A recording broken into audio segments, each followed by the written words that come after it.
안녕하십니까. 2024년 5월 9일 최병무 팩트 시작하겠습니다. 이원석 검찰총장이 김건희 파우치백, 명품백이라고도 보도를 하고요. 이 문제에 관한 신속한 수사. 그래서 본인의 임기 내, 어느 보도에 보면 5월 내로 이 부분에 대한 수사 끝내라. 이렇게 얘기를 했다. 이런 보도도 있습니다. 5월 내면 사실 며칠 안 남았죠. 자, 그래서 이제 이 백에 관한 수사, 이게 어떻게 진행될 것인가. 이런 것들이 이제 대단히 관심의 대상이 됐죠. 이게 특검법을 방어하기 위한 거다. 이런 얘기. 또는 그 이원석 검찰총장의 반기, 이런 얘기까지 있고 그랬는데 거기에 반전이 일어났습니다. 이 반전이 끝까지 유지가 될지, 물론 그건 불투명하지만, 어저께 MBN이 보도를 한 건데, 그 가방을 주었다는 사람이 바로 재미, 친북 목사, 이런 얘기를 하는 사람인데, 최재형이라는 사람이죠. 자, 이 사람을 MBN이 아마 인터뷰를 한 모양입니다. 그랬더니, 가방을 왜 줬느냐? 이렇게 물어보니까, 이 최재형이라는 사람이 김건희 여사의 부정부패 현장을 공적 영역에서 국민의 알 권리 차원에서 취재한 것이다. 이렇게 주장합니다. 아니, 자기가 목사라는 사람이 취재 차원에서, 그러니까 함정 취재를 했다는 거죠. 몰카 공작을 사실상 인정한 셈이나 마찬가지죠. 이렇게 얘기합니다. 그러니까 이제 기자가, 그러면 김 여사한테 건넨 가방이 직무 관련성은 없었단 것이냐? 이렇게 물으니까 맞다. 이렇게 얘기합니다. 착한데 작년 12월에 시민단체가 고발한 걸 보면 청탁금지법 위반, 그 다음에 윤석열 대통령에 대한 뇌물, 이 두 가지로 고발했거든요. 이렇게 되면 결국 이게 이제 뭐가 문제냐면, 이 청탁금지법에 보면요, 공직자는 직무 관련성하고 관련이 없이, 직무와에 관련이 없더라도 1회 100만 원 초과, 그 다음에 연간 300만 원 초과의 금품을 받을 수 없다. 이렇게 돼 있습니다. 그러면은 이 명품 파우치백이라는 거는 제가 늘 말씀드리지만, 만약에 이게 진짜다라고 하면 보통 한 300만 원쯤 간다는 거 아니겠습니까? 이렇게 되면 이거를 공직자가 받으면 걸리는 거죠. 청탁금지법 위반이 됩니다. 그런데 공직자의 배우자가 받으면 그러면 과연 위반이냐 아니냐? 위반으로 지금까지 알고 있었죠. 그런데 여기에 반전이 있는 거죠. 그 청탁금지법 8조 제4항에 보면 이렇게 되어 있습니다. 배우자가, 공직자의 배우자는 공직자의 직무와 관련하여 금품 수수를 하면 안 된다. 이렇게 되어 있습니다. 한번 잘 생각해 보시죠. 공직자는 직무와 관련이 없더라도 1회 얼마 이렇게 받으면 안 된다. 이렇게 얘기했습니다. 물론 이 가방이 가짜다 그러면 100만 원 이하이기 때문에 그러면 아무도 이제 문제가 안 되는 거고, 아무것도.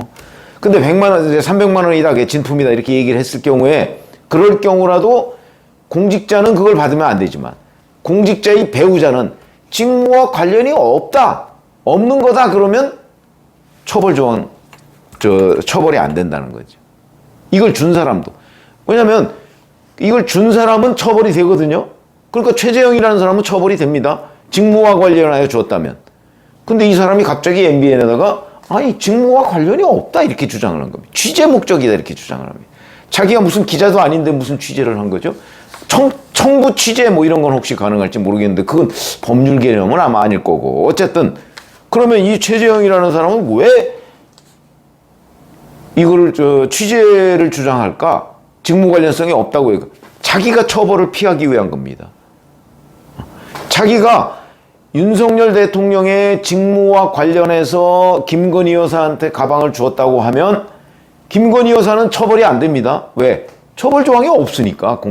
청탁금지법에 처벌이 안 됩니다. 근데 자기는 처벌이 됩니다. 3년 이하의 징역 또는 3천만 원 이하의 벌금인가 이렇게 돼 있습니다. 그러니까 이 직무 관련성을 본인이 부인을 해버리면, 직무 관련해서 내가 이런 청탁을 했다, 이걸 본인이 부인해버리면 최재형이라는 사람도 처벌이 안 된다. 황당한 일이 벌어지는 거죠. 그러면 이제 남는 거는 뭐냐? 윤석열 대통령이 이제 이걸 알고서도 신고를 안 했다, 뭐 이러면 처벌이 됩니다. 그런데 2022년 9월에 가방을 이제 받은 걸로 돼 있고, 이게 이제 언론에 공개된 거는, 매체에 공개된 건 2023년, 작년이죠. 작년 11월입니다. 그러면 그때까지 1년 2개월을 묵혔다가, 이게 이제 이른바 서울의 소리가 터트린 거죠. 그럼 그동안에 윤석열 대통령은 이 사실을 알고 있었는데도 신고를 안 한 거냐? 글쎄, 지금까지의 정황을 보면 그렇지 않습니다. 윤 대통령은 모르고 작년 11월에 그 서울의 소리인가 뭐 거기에 이게 처음 나왔을 때 알았던 걸로 보인다. 그렇게 되면 윤석열 대통령의 신고 의무, 그것도 면제가 되는 거 아닌가요? 그리고 이 시민단체가 청탁금지법 위반 뇌물 뭐 이랬는데, 뇌물이라는 거는 대가성, 직무 관련성 뭐 이런 겁니다. 그런데 이걸 준 사람이, 아니 윤석열 대통령이 직무와 관련 없어요, 이렇게 얘기해버리면 아예 처음부터 뇌물 뭐 이런 게 성립하지 않는 거 아니냐. 관련성이 없다는데. 그래서 이게 이렇게 되면 이제 제가 보건대는 최재형이라는 사람이 처음에는 이게 뭐 직무 관련성이 있고 뭐 무슨 절 청탁하고 뭐 이런 거를 추가로 뭐 자기가 수집을 해서 뭐 고발장을 내겠다 뭐 어쩌고 이렇게 얘기를 했는데, 갑자기 MBN에다가 직무 관련성 없었어요 이렇게 얘기하는 건 이제 일종의 변호 전략으로 보입니다. 이제 자기 잘못하면 이 수사를 할 때 자기만 처벌되게 생겼으니까, 그러니까 자기 방어용으로 이렇게 한 걸로 보이는데, 그 여파가 그러면 김건희 여사야 어차피 뭐 받았다 할지라도 처벌 조항이 없으니까 뭐 그거는 처벌이 안 되는 거고, 윤석열 대통령은 또 이걸 뭐 모르는 것으로 보이는데, 그래서 뭐 포괄적 뇌물 뭐 어쩌고 얘기를 하는데, 아예 준 사람이 이게 직무 관련성이 없습니다 이렇게 얘기해버리면 이 뇌물죄 자체의 성립 자체가 안 되는 거예요. 부탁을 안 했다는데, 청탁이 없었다는데, 그냥 취재 목적이었다는데. 그래서 이게 상황이 참 황당해졌다. 그래서 이 최재형이라는 사람이 아마 끝까지 검찰에 출두해서도 이런 주장을 할지, 그거는 뭐 현재로서는 불투명하죠. 지금 MBN에 보도된 걸 보면 뭐 급반전입니다.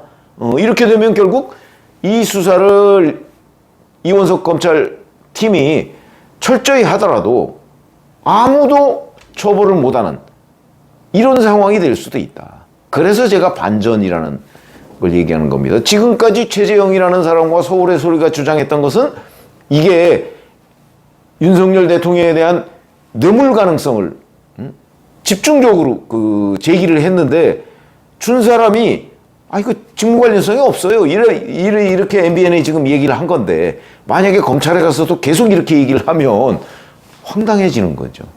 직무 관련성이 없으면 처벌하기 곤란한 거다.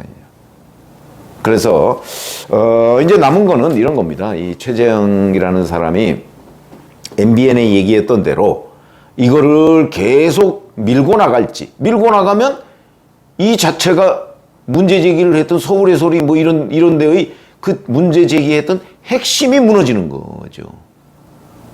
그렇게 되면 수사를 해봤자 뭐 다른 증거, 직무 관련성을 있는 뭔가 청탁을 했다 하는 것을 검찰이 밝혀내기 전에는, 그러기 전에는 최재형이라는 사람도 처벌을 못하게 생겼다. 이런 상황이 되는 겁니다.